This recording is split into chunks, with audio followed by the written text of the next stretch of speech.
there's something about being received with warmth, isn't there? There was, I arrived earlier today about 1 o'clock, and the first person I met just greeted me with such warmth. The second person I met greeted me with a bear hug, and it was a lovely bear hug. It was a hug from someone I haven't seen for 5 years. The third person I met offered to take my suitcase for me, and they would insist, and I would try and take it back, but they would continue to insist to take it. And that feeling of warmth, I feel, is a genuine warmth. It's something I really appreciated as I got back into my room. Because I realized that actually we experience many moments of kindness in our lives, but to savor them and to really appreciate them touches the heart, doesn't it? And I feel when you see someone's kind nature being revealed in a very natural way, the immediate response from us is to show our own kind nature as well, isn't it? No? Yeah.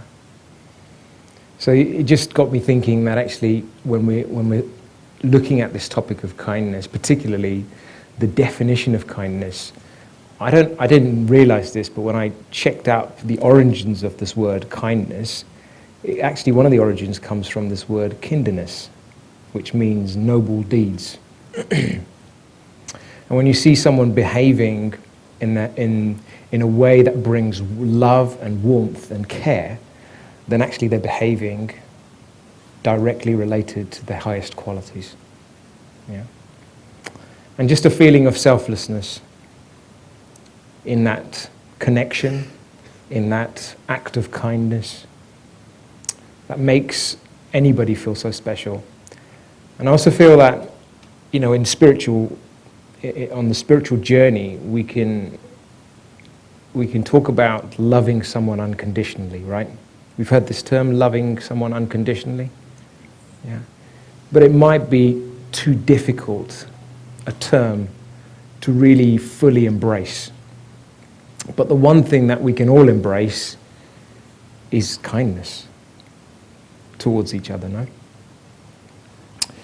So, I just wanted to ask you actually, obviously the new year started, and this year's flying by already. How many of you made resolutions in your new year? One? More than one? Okay, there's a few people, okay. And how many of you, of those who made resolutions to perform acts of goodness or kindness? Anyone? Yeah? Excellent. Does anybody want to share what they said they'd do? Yeah? Anything?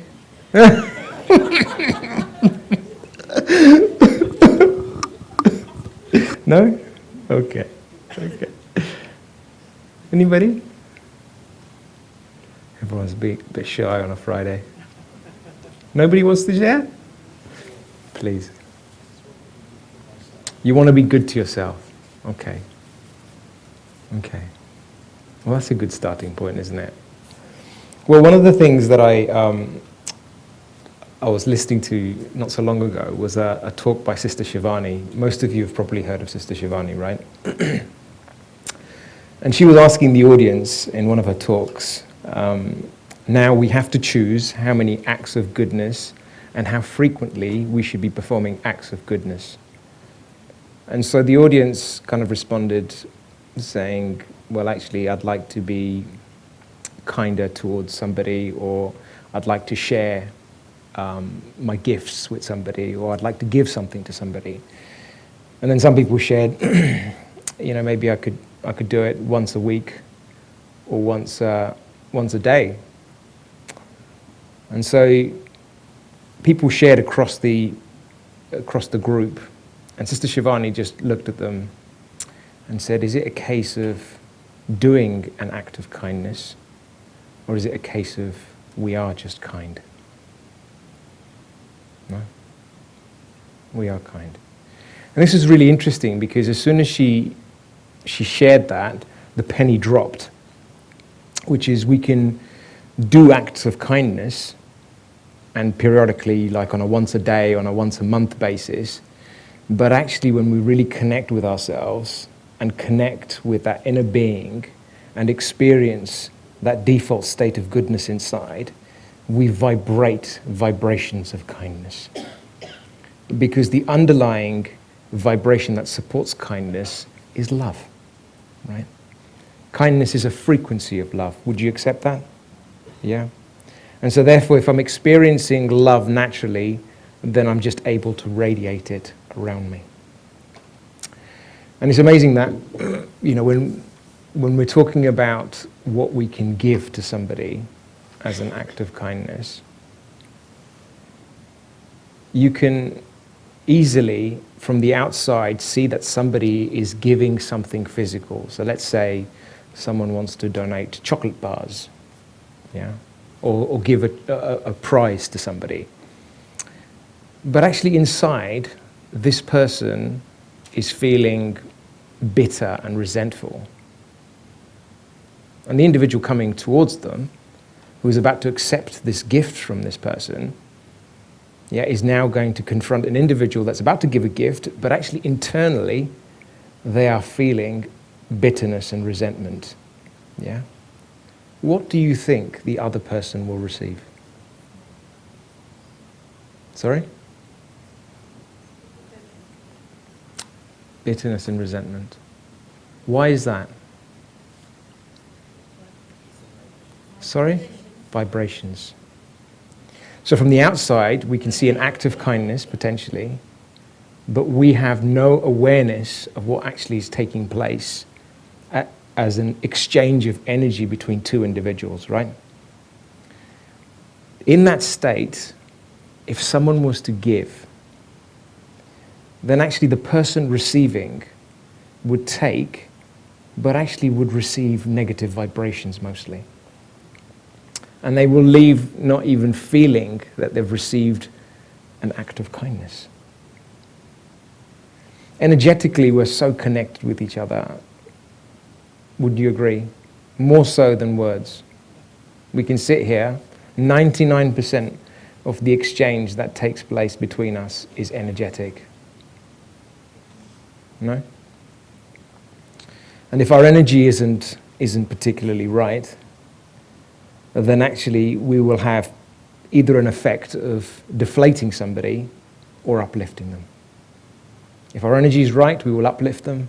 If our energy is not right, they will leave drained. Which is why maybe in our lives we can recognize individuals that when we're in their company, we can feel very exhausted. Does anybody know such individuals? Okay, everyone's nodding away. Interesting. So something that we can't see has a profound impact energetically. Yeah. Ever been in a situation where you know who's going to ring you before you pick up the phone, when the phone rings? Just a show of hands if you've experienced that. Interesting, okay. The power of thought easily connects us. It's the most powerful power that exists because thought travels quicker as an energy force than anything we know. The power of thought coupled with feeling can make a profound impact. That's what creates attitude and vibration. So we can have fleeting thoughts in our minds that won't necessarily have energy or power behind them. Or we can have thoughts that have the power of emotion and feeling behind them, no? And they will begin to vibrate. So we have a wonderful saying here that my awareness shapes my attitude. Whatever's going on inside my inner world will be reflected in my attitude. And my attitude is nothing more than vibrational energy that I'm putting out. So what sets my attitude is what's happening in my inner world. And as my attitude vibrates around me, I create an atmosphere. So it's easy to tell when someone walks into the room and there is a bit of hostility or negativity in that person, right? You can see it, you can feel it, you can sense it. You can know that there's something intuitively not right about this particular person. Yeah. So energetically, we are constantly exchanging signals between each other.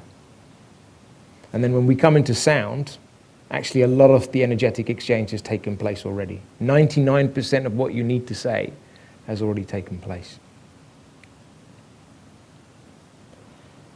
One of the things that I'm really conscious of is how much we've experienced in our lifetime. And not necessarily just this lifetime, but previous lifetimes. But let's just take this lifetime, the amount of sorrow and suffering we may have experienced. Things that haven't necessarily been processed by the soul. Yeah. And these experiences kind of reside within us in some energetic form. Would you agree with that? Yeah. And when we experience this energy internally, it creates discomfort. Yeah. Because anything that's unprocessed will remain within us. And then it waits for an external trigger to be released again. So we find repeat episodes of patterns that have been triggered based on events that have taken place a long time ago. Would you agree with that?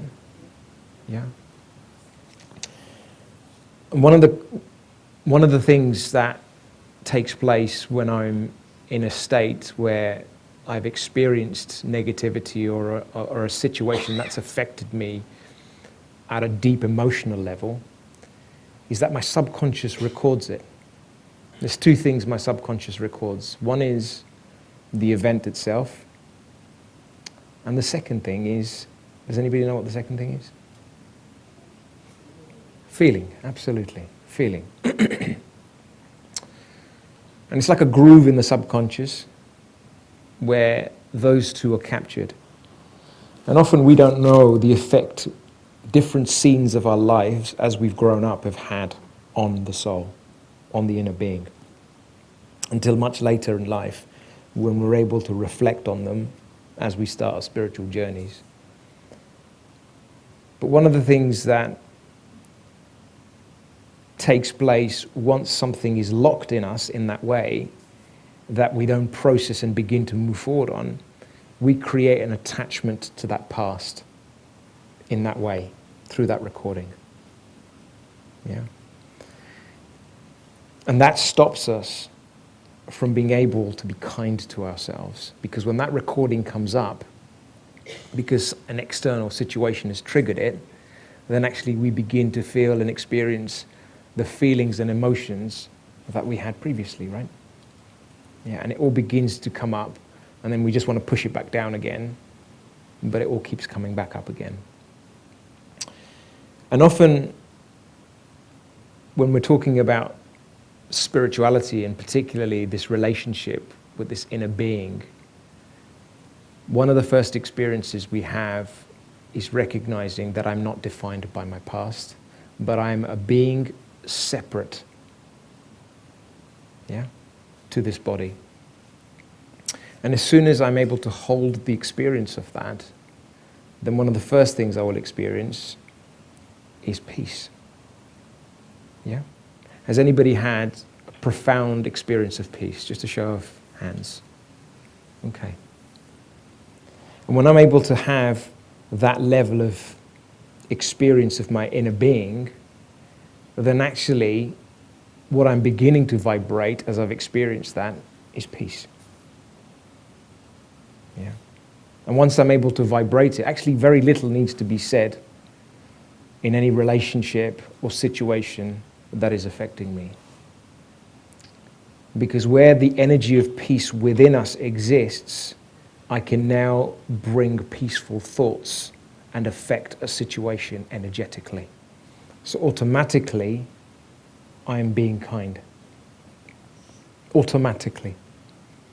And the aspect of connection with the self first, in order to deal with situations and obstacles,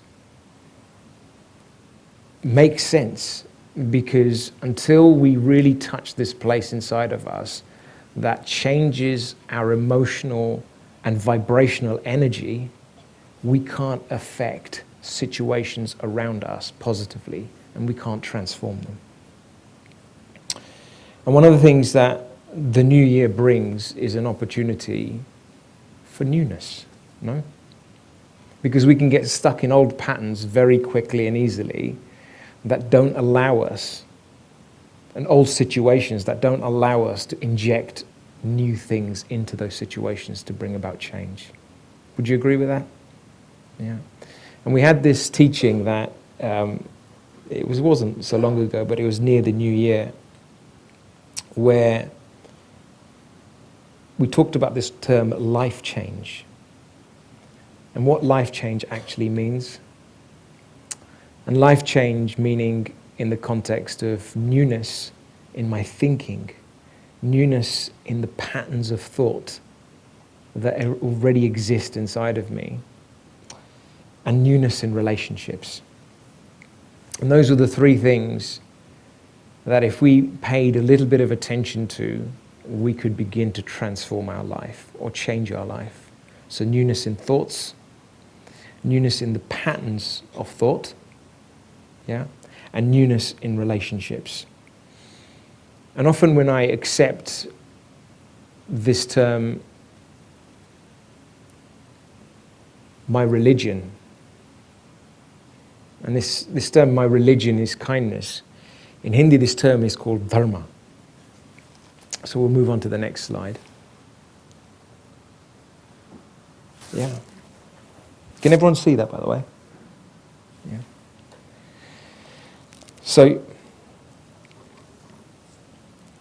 religion means Dharma in Hindi. And we also have this other rhyming word called Dharna, which is the next slide. Yeah. And Dharna basically means an embodiment of truth. So when I accept that I am an elevated soul by default, that my natural nature is one of goodness, and I'm able to embody that. Yeah, so not just accept it mentally, but actually experience it, then I'm beginning to set my religion. Yeah. And my religion is nothing more than my operating system. Yeah. And my operating system then leads me to perform action. Yeah. So my karma will be based on my dharma, which is my religion. So if my vibration is set around me being a bodily being, so if my dharma is set on I am a body rather than I am a soul, and I haven't got this awareness of soul consciousness, then I will experience my dharma to be one of body consciousness. Yeah? Would you agree with that? And then if my dharma is body consciousness, then my religion is that. Yeah? My operating system is that. And then ultimately, my actions will be based on body consciousness. So this aspect of really focusing on this word religion, but having a different context to it, almost recognizing what the natural operating system of the soul is. And in the simplicity of the framework of the soul is just one word: experience. When I feel, I vibrate. What I offer to the world is what I vibrate and radiate.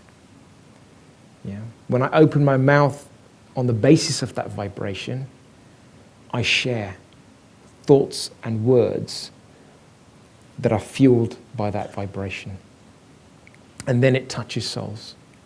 I remember my grandfather, in the last, so he was about 72 when my grandmother passed away, and He passed away at 77. So between the ages of 72 and 77 was a 5-year period.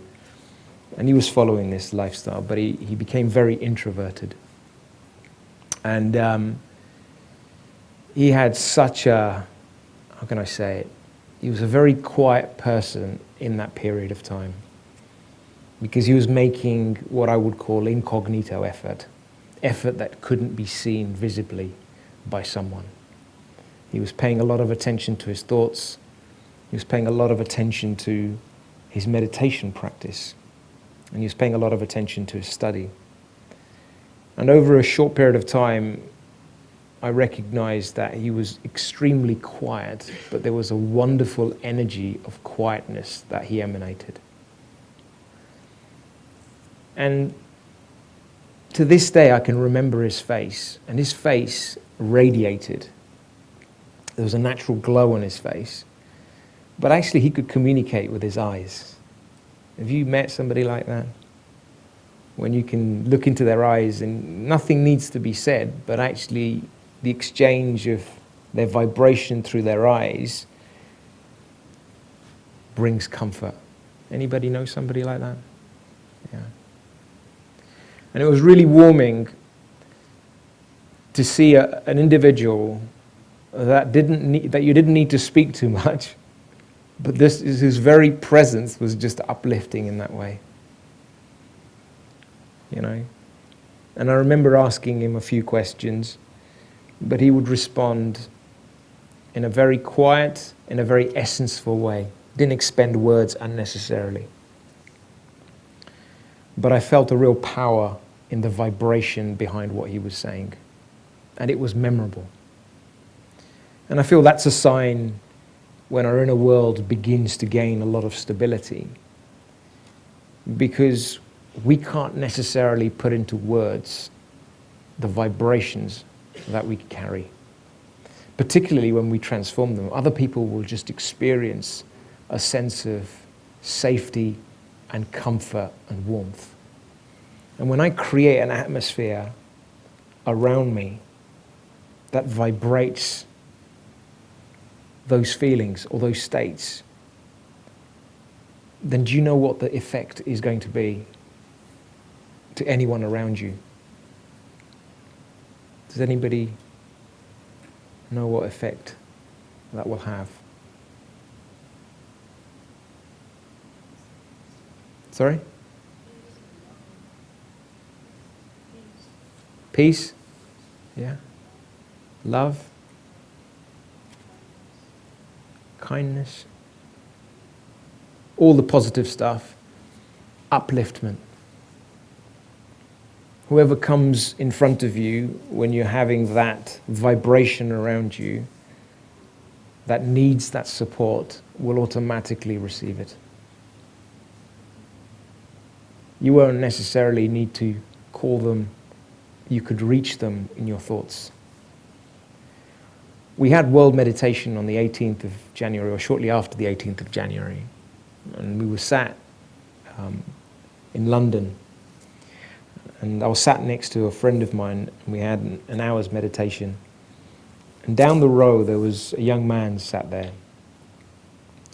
My friend felt compelled to go up and speak to him at the end of World Meditation. And he was sharing, this young man, whose name was Reuben, shared that he came to the Brahma Kumaris about 1.5 years ago, and it transformed his life. My friend asked him, so what was it specifically?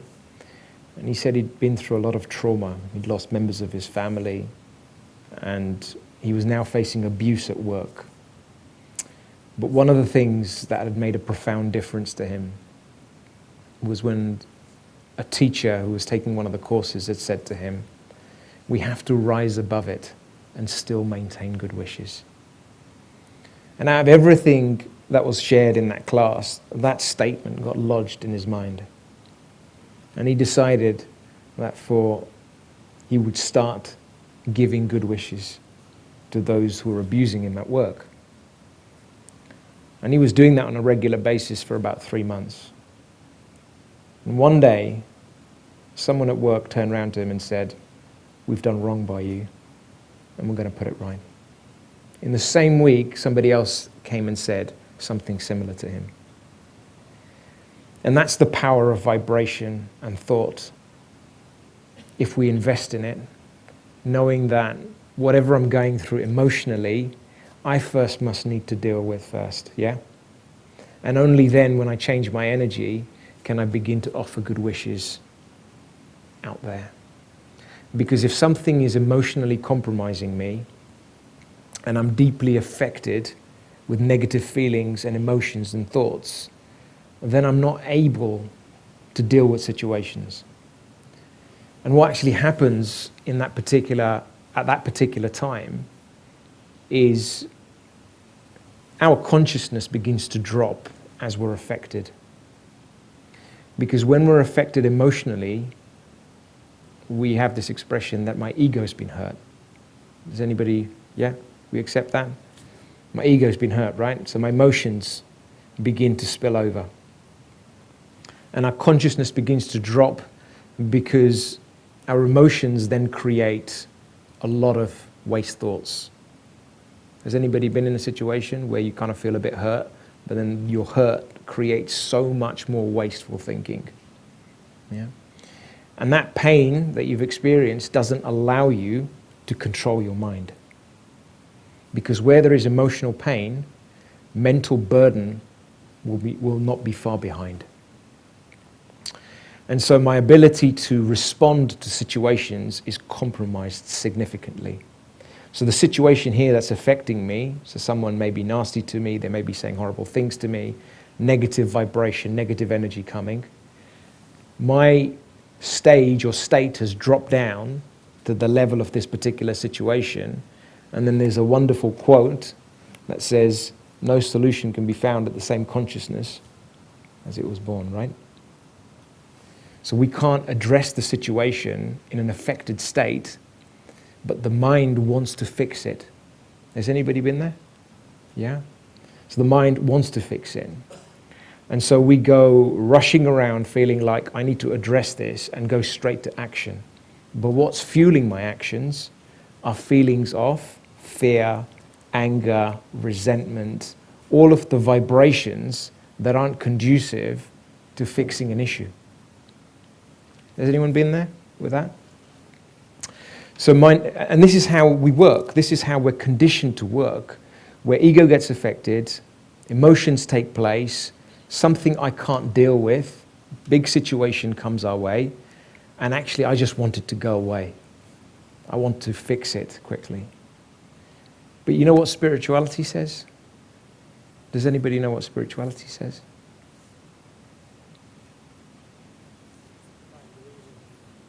Find a reason?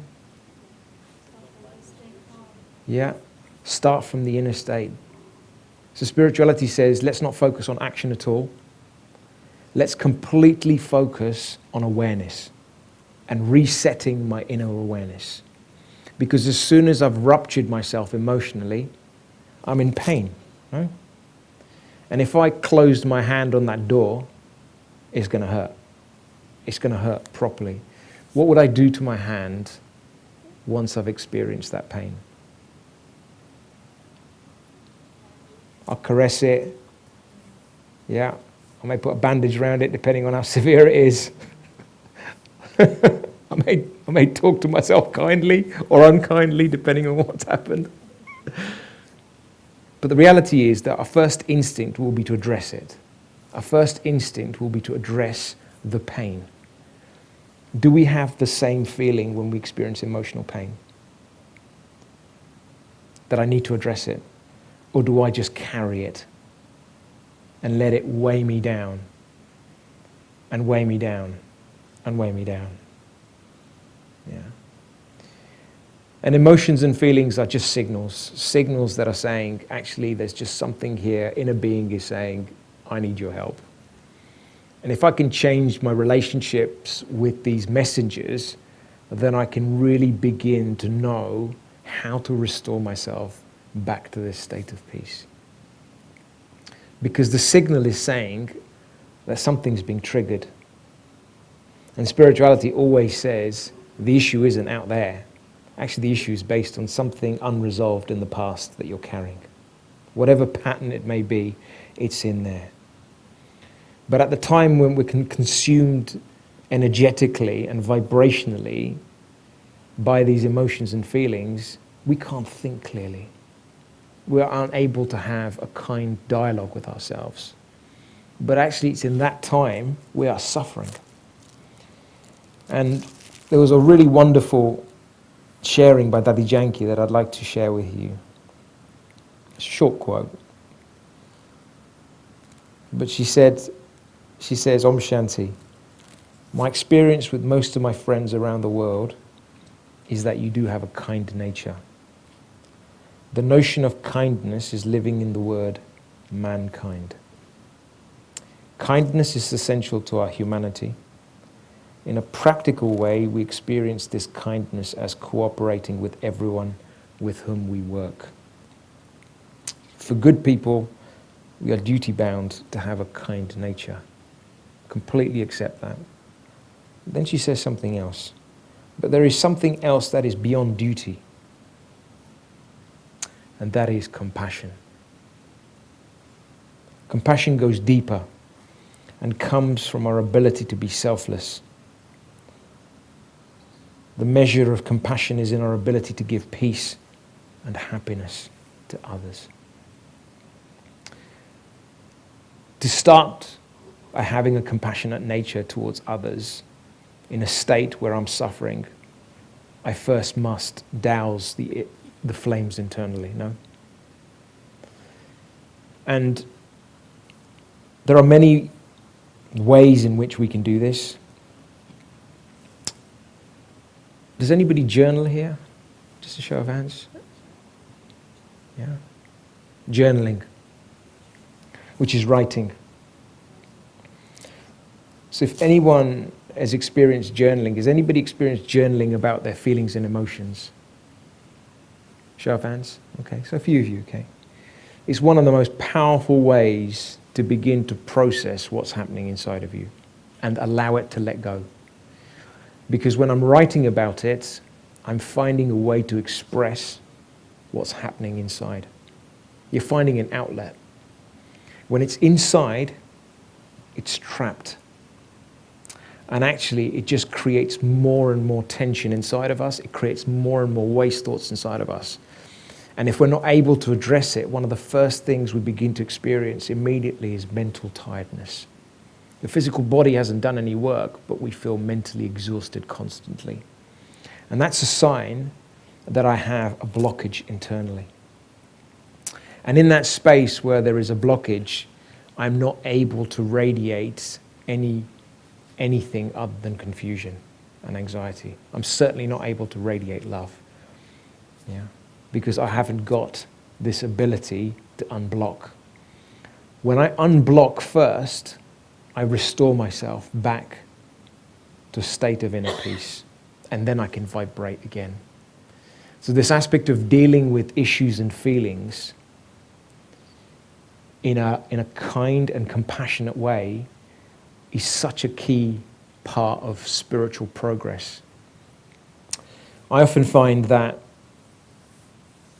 we can start our spiritual journeys, but actually we may feel at times that I'm not progressing on my spiritual journey as much as I want to. Does anybody have that feeling? Okay. And often that comes from a couple of areas. One is that I'm not dealing with issues and feelings, firstly, that are taking place inside of me. They are festering and they're draining me energetically. And the second thing is I'm consumed by always looking at others, and thinking of others. And when my thoughts are comparing or criticizing, and generally in other people's matters, I'm unable to not just be kind to myself, but be kind to others. So vibrationally, I'm not able to maintain a high state energetically or a higher consciousness energetically, because whatever's draining me is constantly draining me. And then I can come back to Raj Yoga meditation, meditate, feel peace again, go out and the pattern kicks in again, and all of a sudden I lost all of that energy that I've accumulated in one peaceful experience. Yeah? Anybody experience that? Yeah. It's easy, and it's counterproductive, because we end up getting stressed and then coming back to meditate, only then to go back out there and get stressed again, and then coming to meditate and medicate, if you like. But the interesting thing here is that it's the start of the journey. It's a very natural part of the journey, because that's how we begin to build the relationship with ourselves. But progress then comes when I'm able to prioritize myself over anything else around me. And that's the next stage in my journey. So my first stage in my journey is, I know I'm getting stressed and I need help. So a sign of being kind to myself is actually coming into an environment that allows me to experience a peaceful state of mind and a peaceful state of being. Whether it's temporary or not, that's absolutely, perfectly a great starting point. But the next stage is actually to begin to put myself first. Yeah. You know, when we look after the body, we look after two things, don't we? We look after exercise and we look after diet.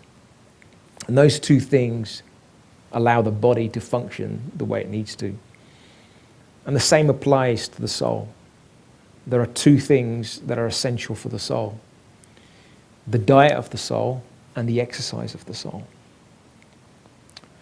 Does anybody know what the diet of the soul is? Sorry? Thoughts.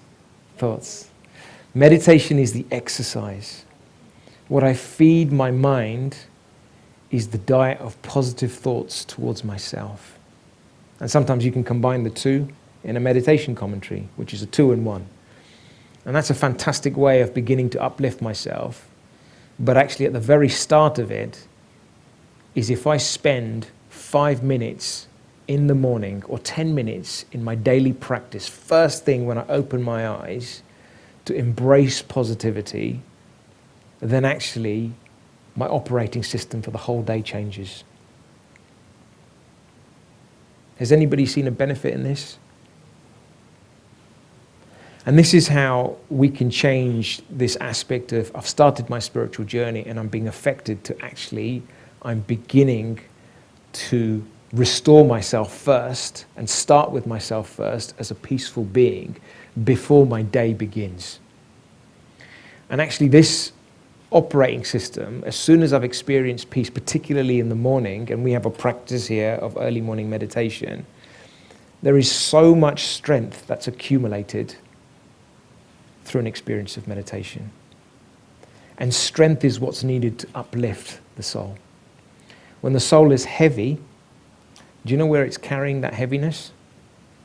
Does anybody know? Inside. Yes, definitely. Where else? How do you know someone's heavy? Sorry? Sorry, I didn't hear that. Weigh them. That's a really good one. No, it's a really good point. You ask them, absolutely. But you can generally see it, can't you? Yeah? So we carry heaviness on our faces, don't we? When someone's heavy-hearted, you carry it on your face, no? You can see there's maybe stress or worry lines. The smile is no longer visible on their face. The sparkle in their eye has disappeared completely, no? But we carry heaviness like that. Yeah. And when we've accumulated enough of that heaviness over a long period of time, then actually we lose the ability to function properly. Yeah. We may actually feel internally numb through this process. And one of the things you may even try and do is maybe pick up self-help books, but actually nothing is going in. Has anybody had that experience where they've got so much reading material, but actually nothing, there's not even any interest to look at this stuff? You try and read a sentence and you have to reread it 4 times and it still doesn't go in, right? We've all been there. But the interesting thing is, that's what heaviness does.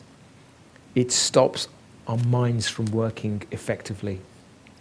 Because where there is congestion And when we talk about congestion and blockage, I mean in the heart, where we've accumulated all of these experiences and they're like little knots in us, and they weigh us down. And actually what's really required, is to flush it all out. When we think of kindness, what else do we think about? Happiness. What organ do we think about when we think of kindness? Heart. Absolutely. So the heart is at the very core of experiencing deep feelings of love. And where there is a blockage in the heart, the mind can't function properly. The mind and the heart are very connected. Where there is emotional pain in the heart, the mind will experience a profound level of waste thoughts, because your emotions will create thoughts. So addressing my emotions and feelings is actually the first starting point for just being kind to myself. And often the sign of me being kind to myself is just being honest about how I feel. But do you know what stops us from being honest? Does anybody know what stops us from being honest? Fear. Our own egos. Yeah? Because ego is such that it won't allow you to see truth. Yeah? So you'll find yourself, when you're in a situation where there's an emotional upheaval, you'll start analyzing the situation. Have you been there? You analyze the situation, you keep thinking and thinking and thinking about it until you start getting mentally paralyzed. No? And that's a sign that there's a blockage. Because in that space, I'm using my mental power more than recovering what's happening internally at the level of heart. Yeah, at the level of where pain is accumulated. Yeah, and so kindness starts when I first surround myself in an environment that is safe. Safety. Yeah, and safety allows, and love of a kind environment allows the ego to melt. Has anybody experienced that for themselves? Where you feel protected in an environment and then you're able to reveal what's actually happening to you. Yeah? You've had that? So the safety of an environment really helps, no? Because you can then express how you really feel without this feeling of someone judging you, without this feeling of someone being unkind back to you. But the key thing is, I can't be honest when the ego is up. So if the ego is up, there's always going to be ruptures of emotion, there's going to be waste thoughts, and I'm just not going to be able to function. But when the ego is dissolved, I will reveal myself as I am. And then I can see myself clearly. And that's where the power of meditation and the power of good vibrations and an environment that has good, positive vibrations can really help us heal. Because healing just means turning inwards, looking at what's happening, accepting it. Yeah. And when I accept something, the energy changes completely. And often the emotions take place because there is a resistance to acceptance. Would you agree with that? Yeah, so instead of accepting the situation, I keep asking, why did this happen? Why did they say that to me? What right did they have? Yeah, and those questions keep going on and on in my head, and I'm unable to stop that. I can't accept this situation. So internally there's resistance. And where there is resistance, you will be so tired and exhausted. Yeah? And as soon as the energy changes, and the reason we can't understand or we can't accept is only because we can't understand. And the reason we can't understand is because we can't see. Because the mask is on. So we've got to drop the mask, see with clarity, and accept. And actually it's natural, a process when we connect with the truth of what's happening in a situation, it's natural to accept it. It is what it is. You'll begin to see it as it is and its effect on you, and actually not how it needs to be, not how other people want it to be, not how you want it to be, but how a situation is. and the effect it's having on you. And once I'm able to see a situation completely truthfully, I'm able to accept it. Energetically, I stop resisting. Mind becomes peaceful, heart becomes open. And actually, when the energy changes inside of you, funnily enough, solutions begin to attract themselves to you. In a state of mind where there is constant emotional upheaval and mental upheaval, no solution can come to you at all in that space. I remember we run retreats for young people in Global Retreat Center. We've been running them for the last 10 years.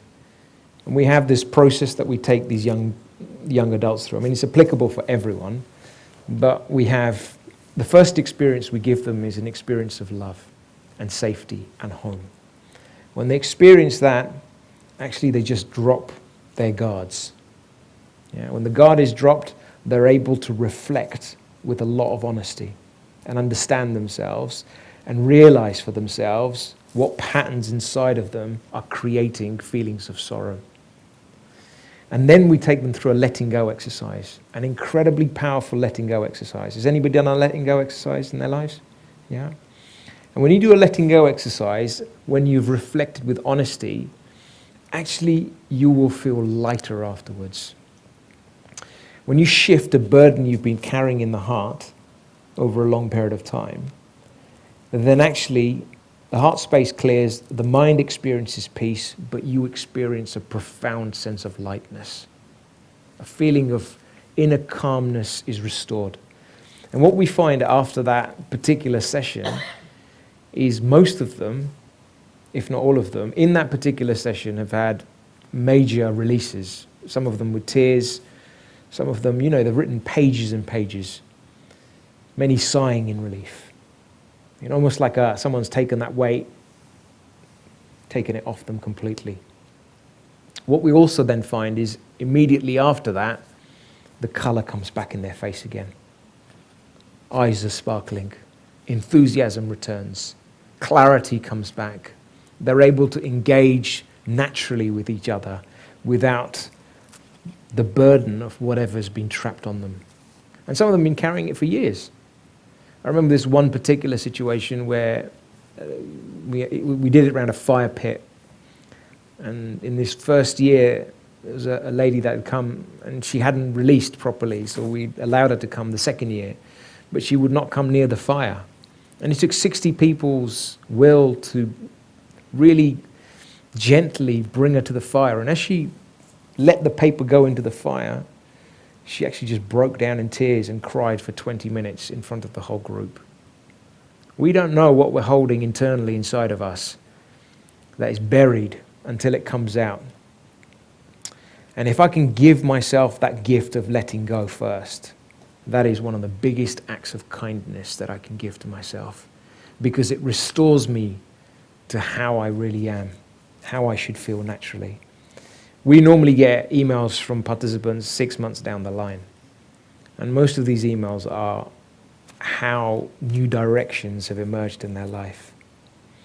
Newness cannot coexist with old energy. Old energy has to be released first in order for new energy to take birth and new freshness to emerge in the soul.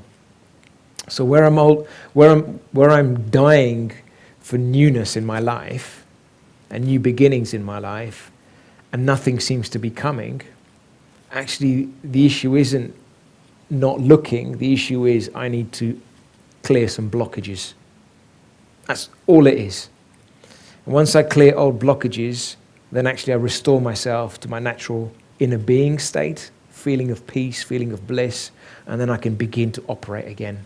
My dharma is set and my actions begin to be supported by my dharma. And that's the key thing, because when we're in a state where we're looking for newness, but I'm carrying so much negative energy inside of me, not only am I vibrating negatively, but I'm basing all of my actions on fear. I need to do something. I need to change something in my life, or else. So this fear energy is my dharma. My actions are supported by this energy of fear, which then, which may not lead me to the right place. I may question myself. I may feel confused. So all of these thoughts begin to come when I'm operating from anything other than my natural inner state. So in the simplicity of this topic of kindness, this one act of giving myself the priority on a daily basis and starting with an injection of positivity in the morning. And literally the first thing, as you open your eyes, you do not do anything. And we're so conditioned to pick up social media, aren't we? Before we go to bed, phone is on, look at social media, whatever you need to do, we're trapped into our phones, yeah?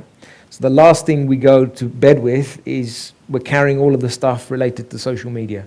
But not just that, we've created anything that's been unprocessed in the day as well. Yeah? So if I've had a bad day and I've carried a lot of emotions and I'm going to feel tired by the time I get home, right? And what's the thing I'm going to say to myself before I go to bed? I'm tired. Yeah, I'm tired. And if I've said I'm tired before I go to bed, what's the first thing I'm going to say to myself when I wake up? I'm tired. So if I start my day with the mantra of I am tired, and generally I will feel it, right? So there's thought, emotion, or thought and feeling. First thing I open my eyes, oh, I'm knackered. Yeah, both of it comes out in the form of an action. I have made a mantra in myself that said I am tired. And that then becomes the start of my day. Whereas I may recognize I'm tired, but I open my eyes and recognize that I'm going to feed positive thoughts and experience my natural nature of peace and start. And believe you me, this practice of even 10 minutes but of focused meditation will fuel you for 3/4 of the day. Effortlessly. In your relationships, in things that will just happen very naturally for you, in just managing your strength. Because often we can't deal with situations in our lives because of a lack of strength. Not ability, it's strength. Yeah. And when you're feeling that this situation is too big for me, that's a sign that I haven't got enough strength. And that's okay. That in itself is recognition that I need to pay more attention to myself to strengthen myself. Yeah. And when I become resilient enough, then I'll be able to face that situation with strength. Yeah, because at the moment, if that situation's here and I'm being dragged down by that situation and it's constantly making me tired and lethargic, then I can't function. But as I grow energetically, the situation's still here vibrating, but now I can begin to see it from a higher consciousness. And the first thing you'll be able to do is be detached from the situation. No emotions. Clarity. Situation is still there, creating noise, but now it doesn't affect me. Yeah? We still have to resolve it, but now I'm peaceful. I've accepted it. Acceptance changes my energy. Solutions come. Actually, this situation is just a stepping stone for me to learn something about me and grow. Good wishes to that situation. But only when our consciousness elevates can I begin to direct good wishes towards that situation. If I'm at this stage here, then I'm only vibrating negative energy towards it. Yeah? Towards whoever's causing it. So the need is always first to myself and having that compassion for the self where I'm experiencing suffering.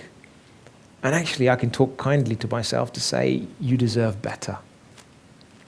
Often we get to this point, probably when we're completely drained, when we've hit rock bottom. No? At that point, we say, enough is enough. Like something goes off inside of us that says, enough is enough. And actually, that is a realization, isn't it? That I've let this entity, whatever is creating negative energy inside of me, absolutely have a hold on me. And when something like that has a hold over you over a long period of time, it creates a lot of sadness inside the soul. A lot of sadness. And where there is a lot of sadness, there cannot be happiness. Sadness blocks our capacity to love. Sadness blocks our capacity to love. When the sadness is lifted, or the blanket of sadness is lifted, your capacity to love naturally is restored. I'll share an experience with you. I had, a few years ago, I must have been carrying a profound level of stress in the body. And I went to see a acupuncturist. That's the one, acupuncturist. Now I thought he was going to treat my organ, which I had a problem with. But the first thing he said to me, he goes, "You've got a lot of emotional energy in your body." So he goes, "I'm going to address that." And I didn't know what he was going to do, but clearly energetically he was the negative energies that were stored in different parts of my body were creating blockages. And he released them. What I felt after that session, immediately after that session, was like this massive cloud of sadness had just lifted away from me. On my drive home, I found myself appreciating my life, my family, my relationship with God, everything, just very naturally. And that's what sadness does to us. It holds on to us in such a way that our natural ability to love and be peaceful is completely dampened. It's all underneath it. I don't have to find it, I just have to lift it. Push it away, address it, and move on. And actually all of that becomes restored again. And that was a really powerful experience for me because it showed me how much different situations can affect us at even a subtle level that we don't acknowledge. And paying attention to what is rocking me inside is actually paying attention to me. It's paying attention to what's hurting me. And that is compassion. Yeah, to respond to suffering with care. To say, actually, do you know what? I don't want you to suffer. You don't deserve this. That is not your natural nature. And one of the best ways we can do this is to talk to ourselves kindly. More often than not, when we hear the inner dialogue in our minds, I remember a time when someone said, if someone spoke to me like I speak to myself, I'd feel insulted. No? Because sometimes we can have such thoughts that we just accept. Such hostile thoughts that bring us down constantly. Yeah, thought comes, you're no good. Yeah, I'm no good. Yeah. These situations that affect us create these thoughts. So how much am I believing what I am thinking that isn't me? It's a big thing, isn't it? So if I'm able to create a detachment first and observe my thoughts, then I'm able to see that actually these thoughts are harmful. But until I have the capacity or the strength to be detached from my thoughts, these thoughts will consume me constantly. And they will constantly bring my state down again and again and again. So the first sign is to uplift the self. And the second sign is to be an observer of my thoughts and emotions. And only when I can observe my thoughts and emotions and recognize that some of these patterns that I've got inside of me have actually been accumulated experiences from my past that I haven't fully let go of.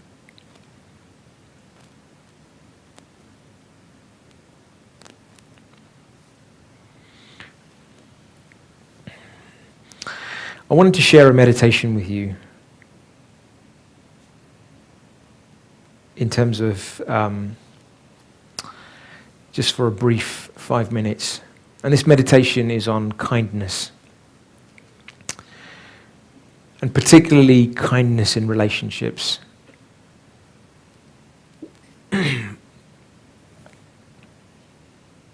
One of the things I'm very conscious of is we've spoken a lot about energy today and how our energetic field affects others. And how we can only give to others what we are. So we can only offer what we're experiencing in that moment.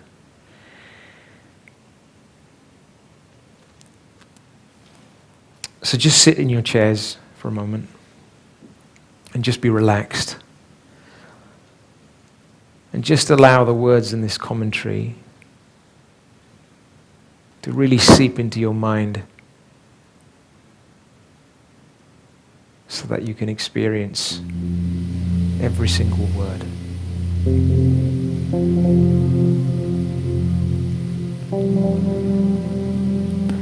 There is a story about a mythical swan. And this swan's magic power is that it's able to select the pearls on the shore instead of the stones. In the same way, the practice of kindness requires that I select and only pick up in my mind the pure positive qualities of the people around me. And just like that mythical swan, I may see the defects, the negative qualities sitting along the shore of their life. But I can choose not to focus on those. There's a wisdom to kindness that knows if I see negative qualities in others, two things will happen. My heart will harden, but I also run the risk of catching that quality, that defect. So the practice of kindness means that I focus on other people's pure qualities, knowing that that keeps the heart soft and the soul safe. In my mind right now, I emerge one person who I may have conflict with, who I may have trouble seeing the goodness in. And I bring them in front of me in my mind. And like that swan that picks up the pearls, I choose to focus right now on one beautiful quality in that person.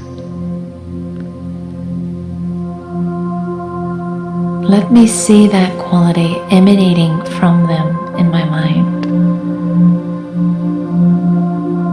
Then let me have appreciation for that quality.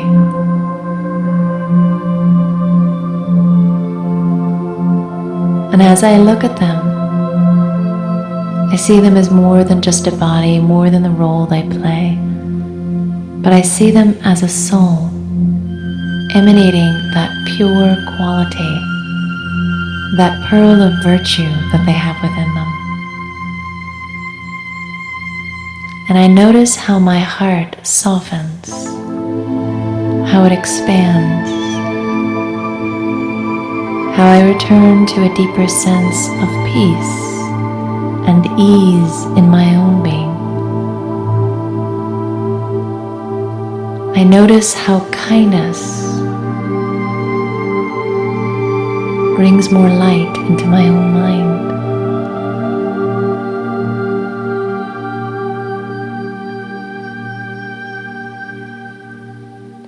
And I decide that the next time I see this person, the next time I have a conversation with this person, I will be like that mythical swan, and I will keep my focus on their good qualities, on their light, on that pure quality within their soul.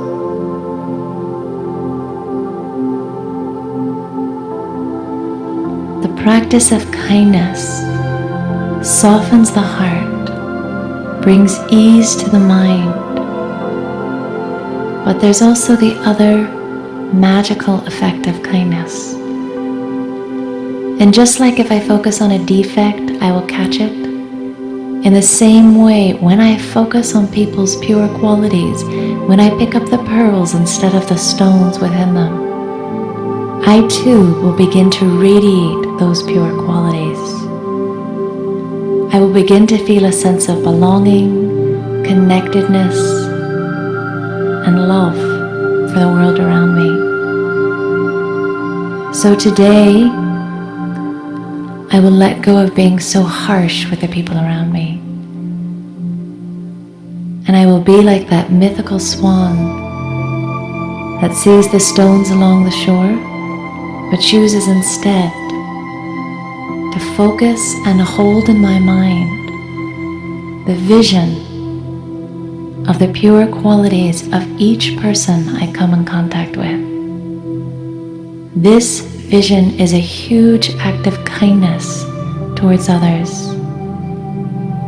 It meets their deepest need to be seen for who they truly are.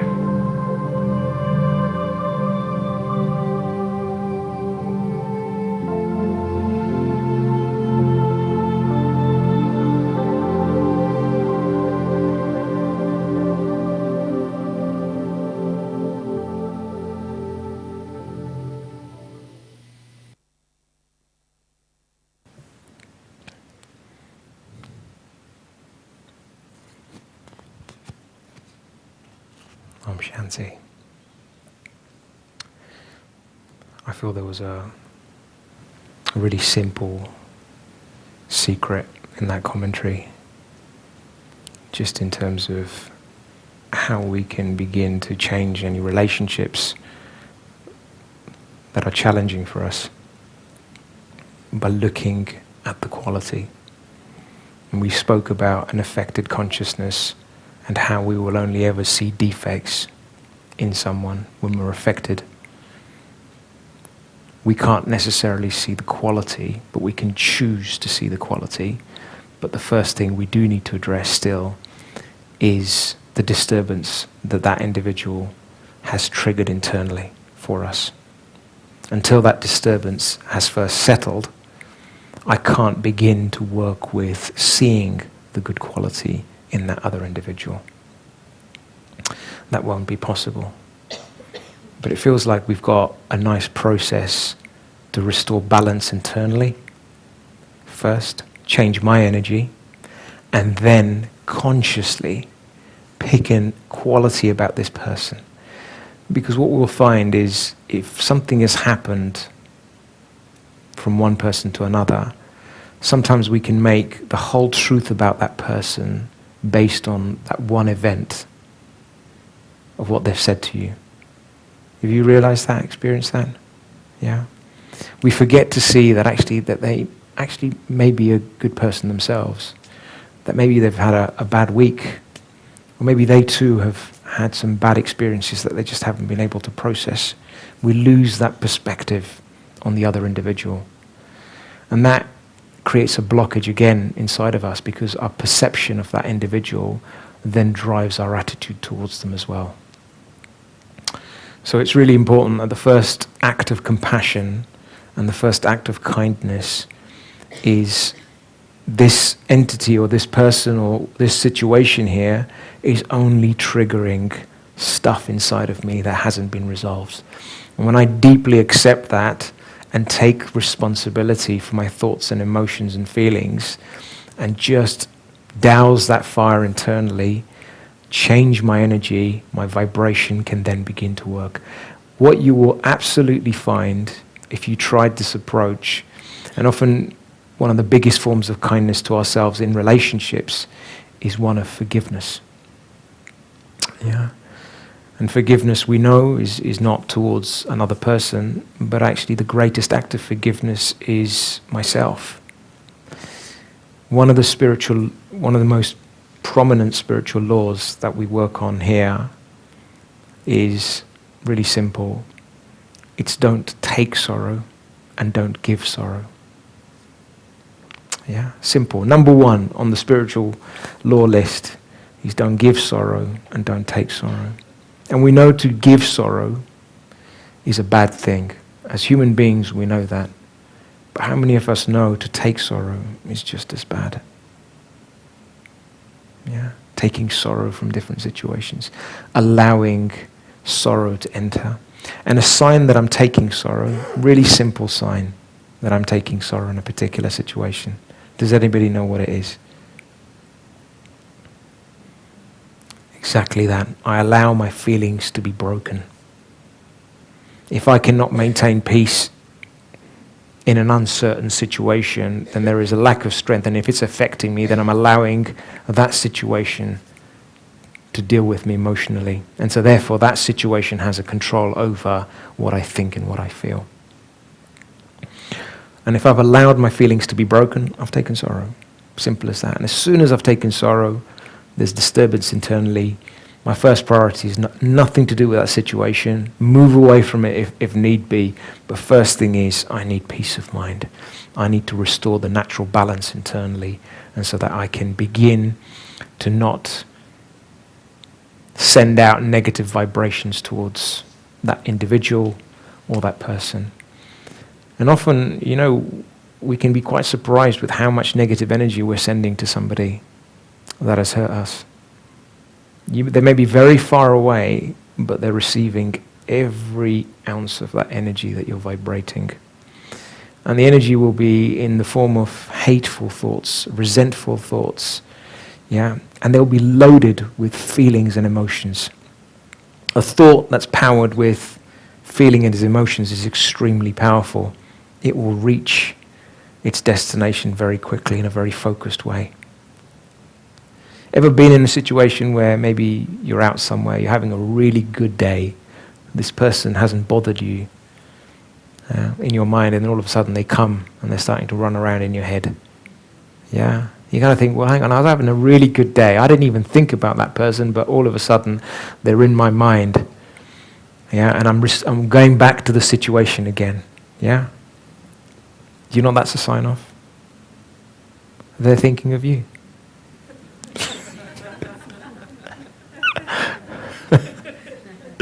That's it. Just like we know who's calling us, before we pick up the phone sometimes. That's how energy is transferred.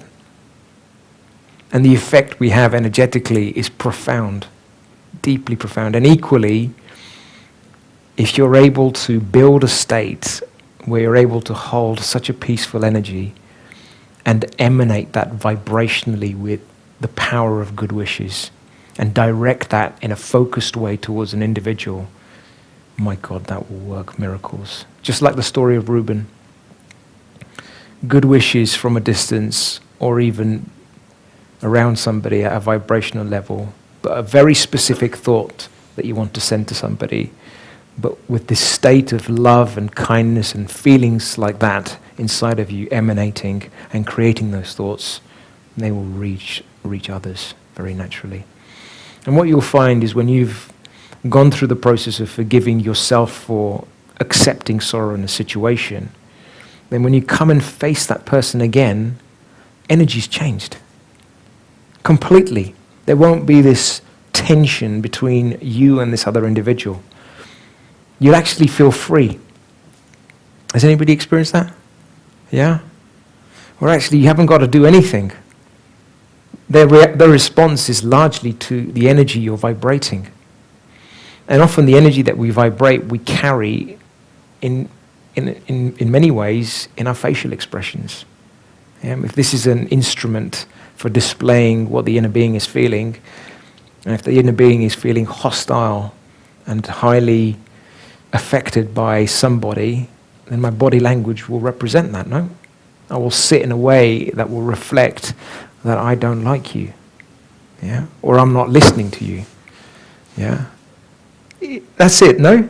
But we will find a way of, our eye contact with that person will change. So somehow we adjust the costume to reflect what's happening internally. We're not doing it consciously. It's what's in our awareness and our attitude is just, again, shaping this costume to share that energy with the other person. And the other person's picking up all those signals. Oh, look at him, he's not listening to me now. Right? Responding to that. And when you open your mouth, the tone you will open your mouth with and carry across, they will pick up as energy as well. And they'll respond to that. Either as a reaction, either as a lack of cooperation. But that's how subtly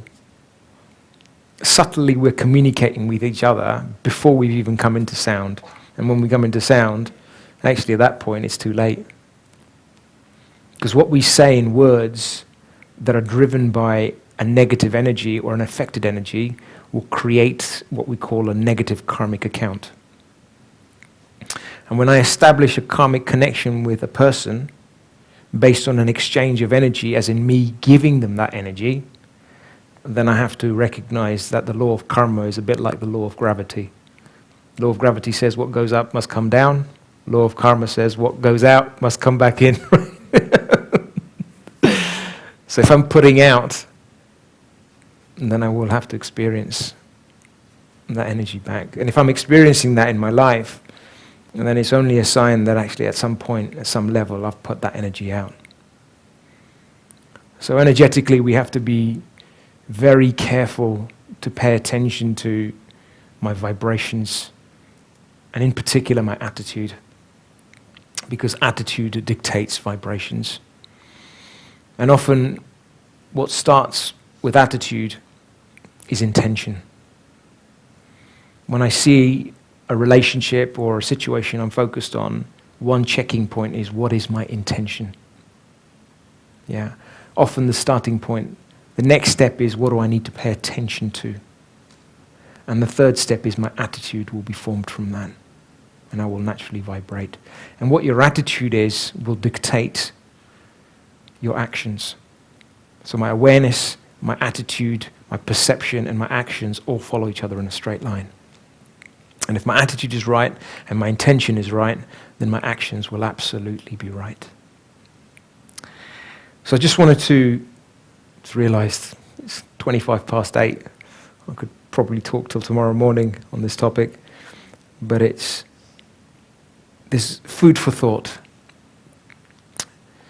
particularly around how we can be kinder to ourselves and how we can start to separate away from the natural commentary of our egos that are taking place in our minds. And I feel this is probably a good opportunity for us to stop for a final meditation commentary, and then we can maybe take any questions or any comments that anyone has. Yeah. So just sit comfortably in your chairs.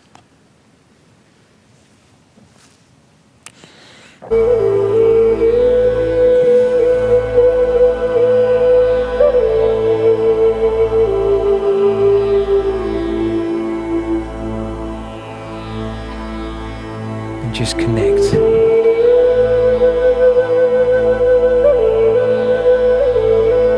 the center of your forehead.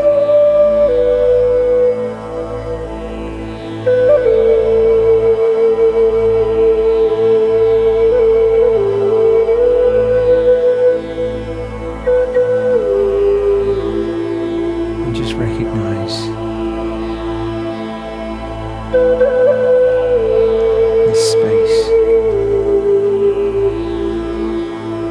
behind the eyes.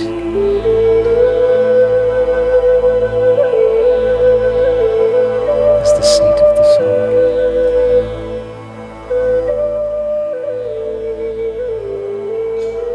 And in this room, I, the soul, am connected to the instrument that is this body.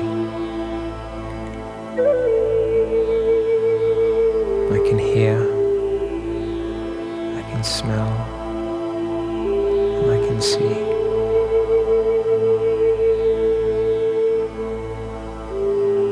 But for now, I simply wish to detach from my sense organs.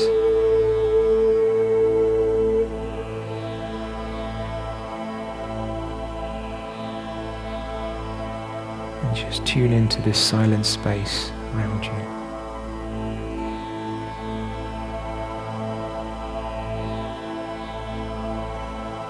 And create this space between the world outside and your world on the inside.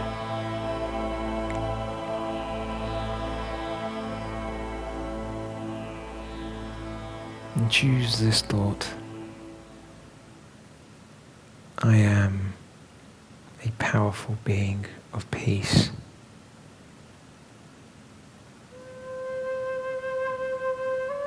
And allow the mind to just hold that one thought. I am a powerful being of peace.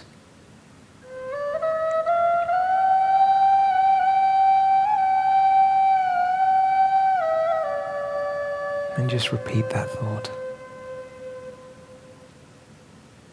until you experience a feeling of inner calmness and separation.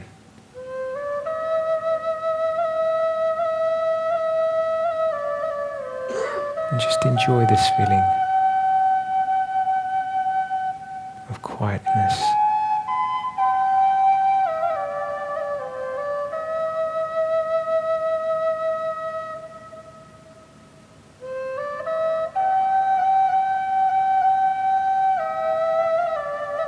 And now just hold this thought.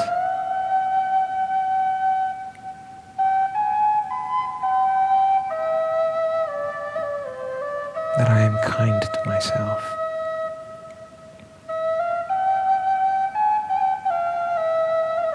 I am kind to myself.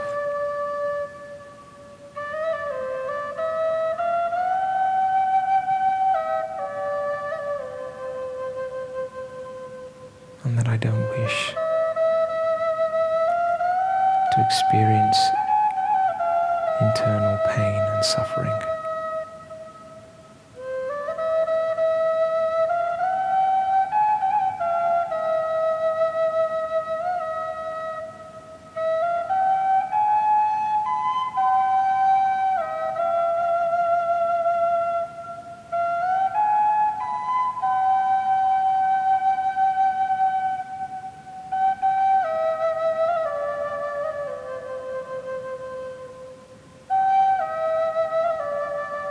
And now create a good wish for yourself. Something very specific, but for you. Perhaps a hope that you have for yourself in terms of how you wish to be kinder to yourselves.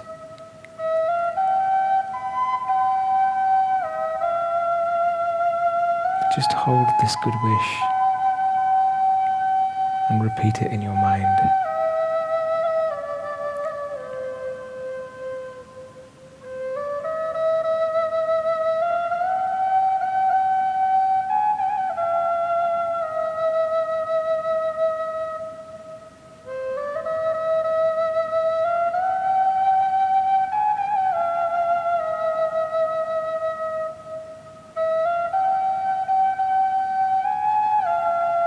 And now on the screen of your minds, just begin to experience a point of white light shining towards you.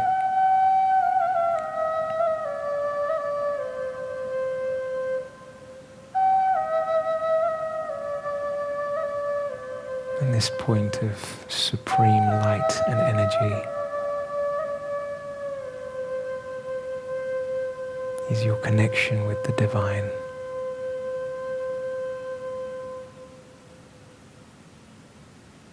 This connection is absolutely essential in order to charge the battery of the soul.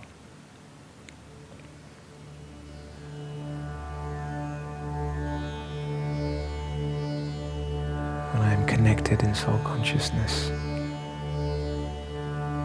to the divine, I can experience His compassion, safety, and support.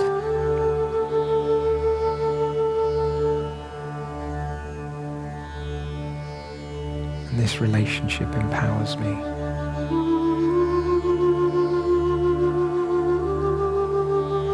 to face whatever I need to face.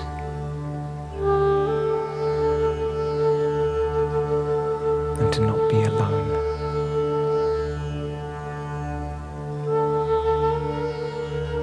To recognize yourself as a soul.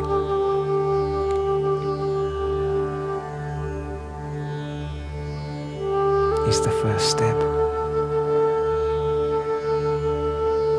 And it is only through this experience of soul consciousness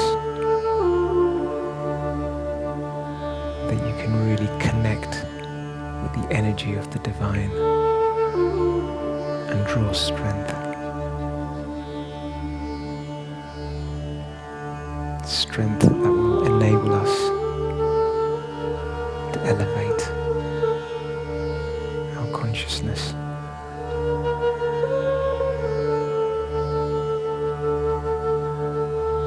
And to face situations with kindness, with compassion, with patience, with tolerance.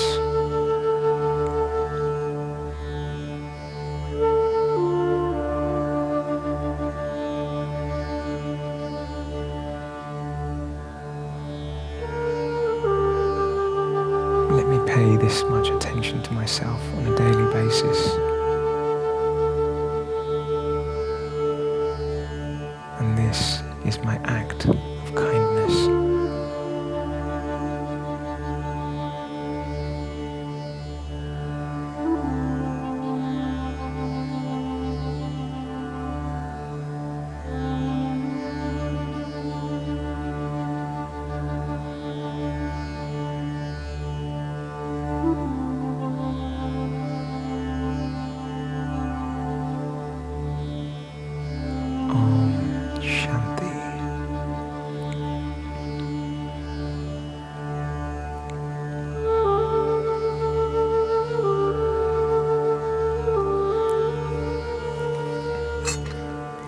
So it's been lovely being here at Leicester with you all.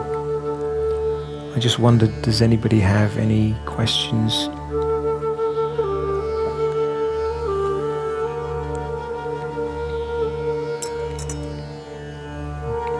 Sorry, I didn't.